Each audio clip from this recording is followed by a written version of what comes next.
Good evening, everyone. Welcome to this presentation about the role of a Malawian hospital in a climate change hotspot.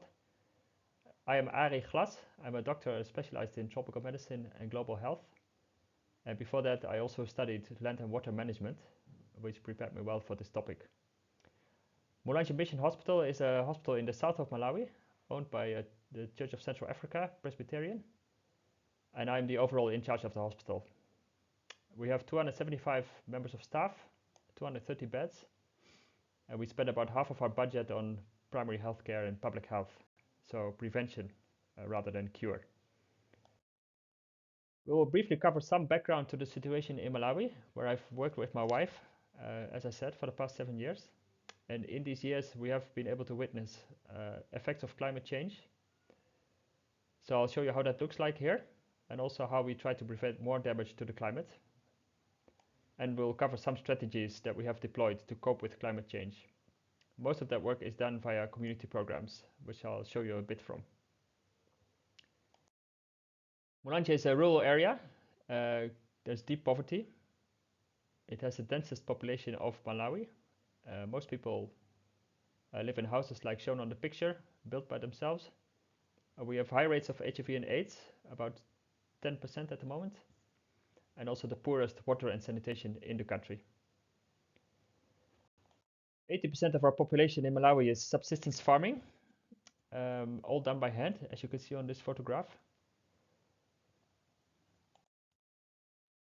Compared to neighboring countries, Malawi has a very low gross domestic product. It's only about $1,200 per year, which is about 1/3 of the GDP of Tanzania, and even less than Kenya or Zambia, as you can see here. However, conversely, our population density is very high. Currently, there are about 19 million people in Malawi, 19, and we expect that to grow to 41 million in 2050, so that's double. This means in practice that the available land per person is much lower than that in neighboring countries, such as South Africa, Mozambique, Zambia. This leads to food insecurity.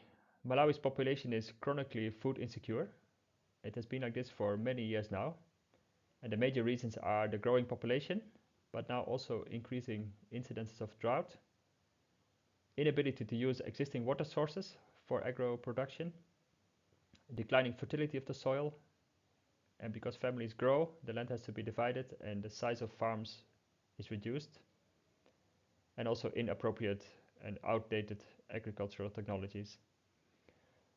So this means in practice that in an average year, 60% of households run out of food from their own farms 3 months before the next harvest.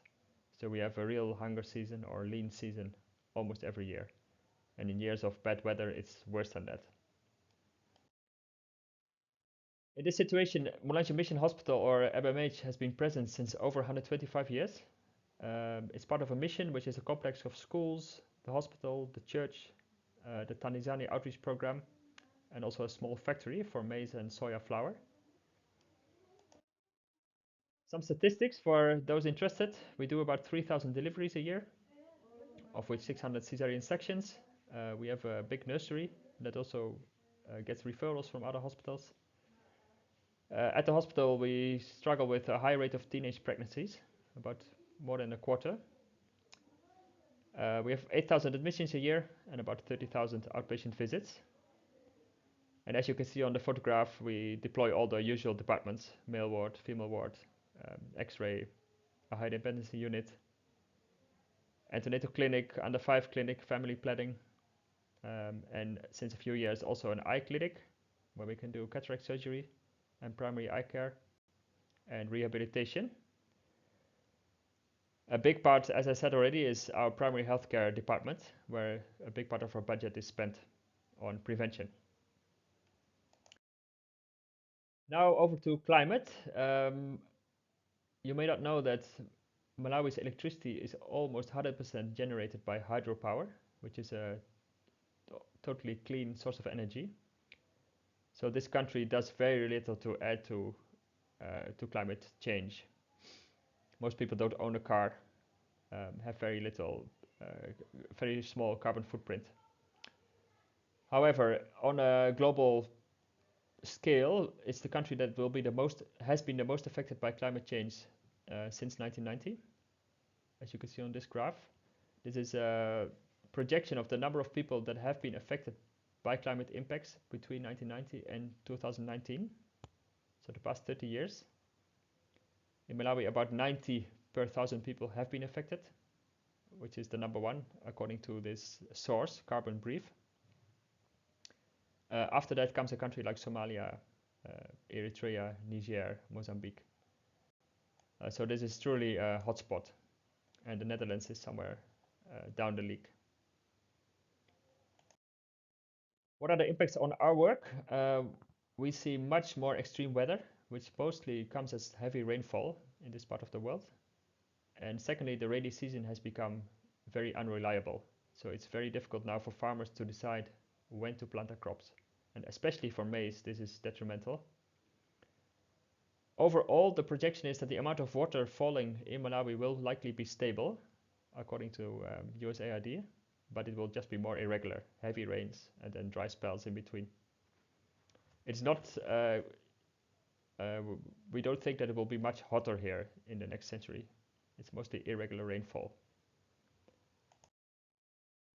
So how does it look like? This is a picture of the road to the big town, the biggest city next to us, Blantyre.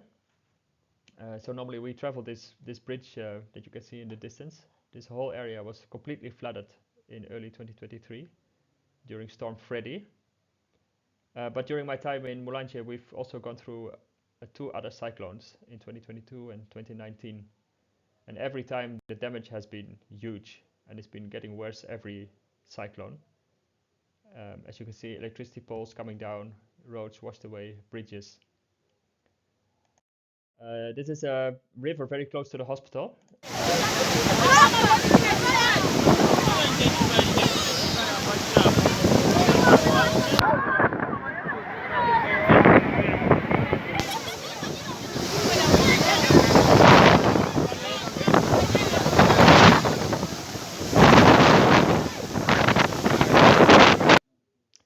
This was early 2023 during Storm Freddy, which also hit Mozambique and Zimbabwe badly.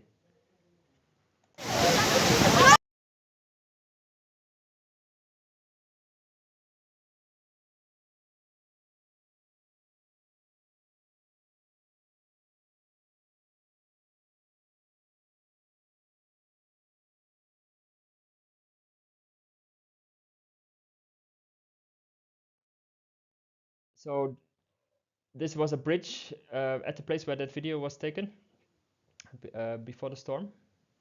Sorry, I was wrong. This was Storm Anna. It was a one before in 2022. Doesn't matter really. There was a good bridge that we used a lot, and now it's been washed away and it hasn't been rebuilt since.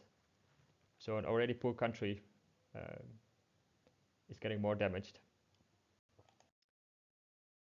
This is one of our patients. She lost her house during Storm Freddy, which was the worst in recent history. There was no power in the country for many days, and a subsequent cholera outbreak in Malawi killed over 1,700 people, mostly in urban areas. Yeah, so the devastation is huge after such an event. However, there's also good news. There is now technology to power an African hospital almost 100% from solar. With batteries and a grid connection, it means that for almost every situation, we have a source of power. I should say every situation. We don't have blackouts anymore. And our hospital is proud to be a leader in renewable energy. Since 2021, we've invested in this, put up a lot of solar panels, acquired batteries, inverters. What have been the key benefits? We see improved survival of critically ill patients, like babies on CPAP. We see a reduction in breakdown of electrical equipment, like computers, air conditioning, monitors, printers. We save a lot of money, about 1,700 euros a month, that we don't need to spend on electricity now. And also we don't need much staff time to solve electrical problems. So this is what we do to prevent the climate change getting worse. We run a hospital on renewable energy. This costed about 200,000 euros. but with the savings I've described, this will pay itself back in about 9 years, and possibly faster if you think of all the equipment that we don't have to replace, which on business terms is actually a very good investment. You can see some pictures of the installation. We've also been able to publish this work in Tropical Doctor recently. So if you're interested in solar electricity for hospitals, have a look. So what other strategies can we deploy to cope with climate change, apart from making sure we don't make it worse? I've listed 5. Malaria vector control. We do know that malaria will get a lot worse if the climate changes to more irregular rainfall. Climate smart agriculture. Irrigation to improve resilience to irregular rains. Reforestation and work to reduce the use of firewood and charcoal so that trees remain standing and can protect the land. And investments in sanitation and water. First of all, malaria vector control. At our hospital, this has happened since 2013. It's basically spraying. Indoor residual spraying is what we do, which is a very effective way to reduce the burden of malaria. We do know that malaria flourishes in areas with irregular rainfall, also where there's poor housing, poverty. On these graphs, you can see that on the left, in one particular village in 2013, 53% of people had a malaria test which was positive, which has gradually dropped over the years to only 2% in 2022 and even 1% this year. On my right hand side, the number of deaths in red, under 5 deaths due to malaria, from about 20 a year, a gradual decrease to 0 this season. So this shows that the interventions done, spraying, but also government net distribution, can make a big difference. Our main program to improve livelihoods is called the Sustainable Livelihoods Program. It operates from a separate center at the hospital. It employs 5 full-time workers, and they are mostly specialized in agriculture and community development. They do a big lead and follow our farmer program, whereby farmers are taught new techniques like composting, ridge cultivation, the use of trees around plots. And we also teach school children these new techniques in the school agriculture program, which runs on all 20 schools in our area. And there's a special focus on special needs groups, like families who care for an orphan, or people with disability, or people with blindness. Some of the areas of work in the Sustainable Livelihoods Program, there's a program around improved cook stoves. So this has multiple benefits. Trees don't need to be cut down for firewood. You can make about 60% reduction in the use of firewood with an improved cook stove. There's honey production through beekeeping. Beekeeping is a very good way to invest in a community. It provides cash. It provides an incentive to keep forests standing because bees need a forest. It's a very harmless way to do agriculture, and it can really provide a good income. There's a paravet program where animal health is central. Animals are distributed and passed on to others, and there are people who take care of the animals, can do vaccinations, also improving livelihoods. Tree planting is very important, and a riverbank protection, so that when these big storms come, when we have heavy rains, the rivers will be protected and we don't have too much erosion. Because with each storm, Malawi loses a big amount of arable land that is washed away in the big rivers, and that needs to be prevented. Irrigation. This has been a significant investment in this area. We now have 5 solar-powered irrigation schemes where people can grow crops throughout the year. So the approach is that an area is selected based on geography, on social factors, how willing is the community, and then boreholes are drilled, and solar power is used to pump up water, and with that water from a tank, the land can be irrigated. We currently have 50 hectares under irrigation, and we're working on 2 more schemes, bringing the total to 7. And this really can bring a community a lot forward because there's good money to be made with vegetables, especially in the dry season.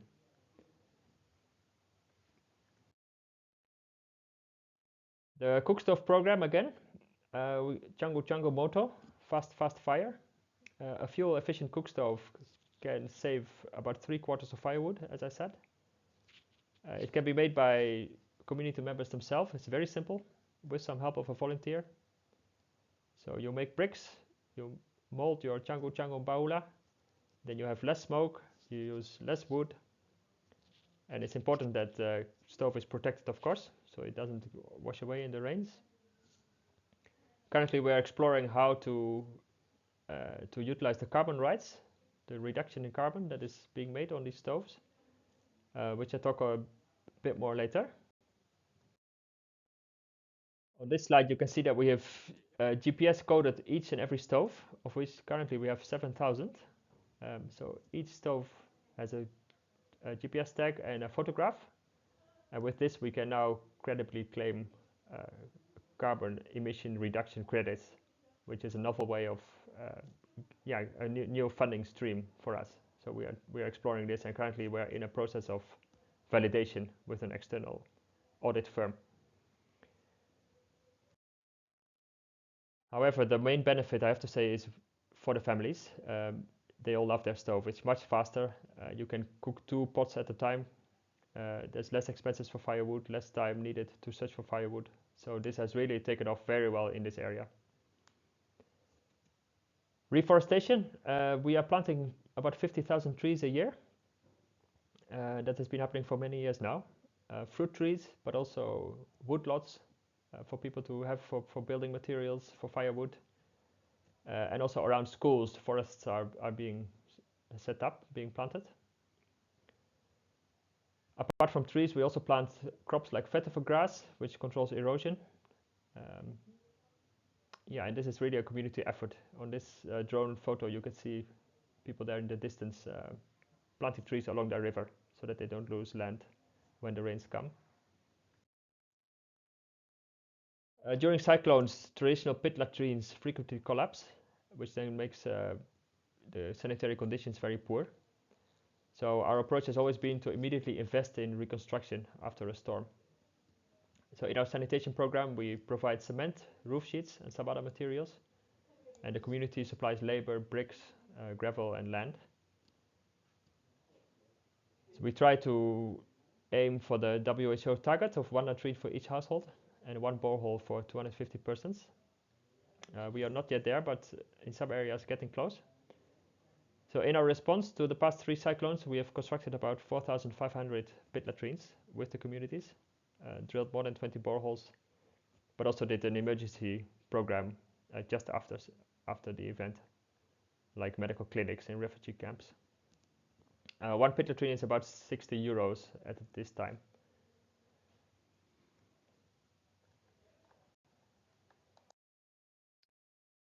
So almost at the end, what I see as opportunities and threats in this area.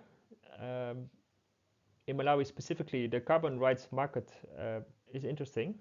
That could be a whole new source of funding for organizations like ours. Worth exploring, though there's been a lot of bad press in recent months, but still this is a big thing internationally, so we need to keep an eye on it. And technological progress. Solar has become so much cheaper in the past years that it is now a totally economically feasible thing to do, even in Africa. But also think of natural gas for cooking, which can further reduce deforestation, possibly digestion of methane, for example, at the hospital. So these are real opportunities.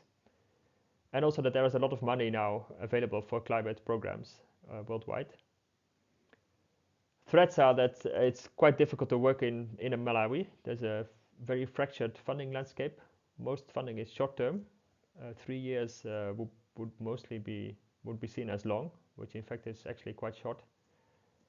There are political challenges, corruption, and poor coordination amongst donors and the government and other stakeholders. So these are things that need to be sorted out for us to move forward in those next 2 or 3 decades. Lastly, I would like to take you to one village in Mulanchi in this small video before I close off. Enjoy. Yeah. Welcome to Malawian. Yeah.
Florence Mahenge ndezinaanga.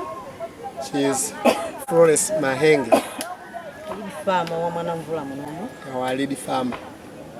Ndife alisaze mwamuzi wa Mwanamvula. Amishoni omwatikitira. Tuguyabikira amishoni kodipangira da muneneri. Ikintu kyatengwa patali amishoni podipasama kuifeti. Tapunzira kuza kuti zimene zitawutiki pasa kuti ubwino pasigolo ngati takupindula mutaza kugulisa uchiwo titakugula mata kukhoma nyumba komaso titaso kugulaso fedeza zata ndizikia kumunda komaso mwana wa skundi nayo tiso takati zimene zikupitirira mchazo zamulira mwana school fees ngati kwatafika ku secondary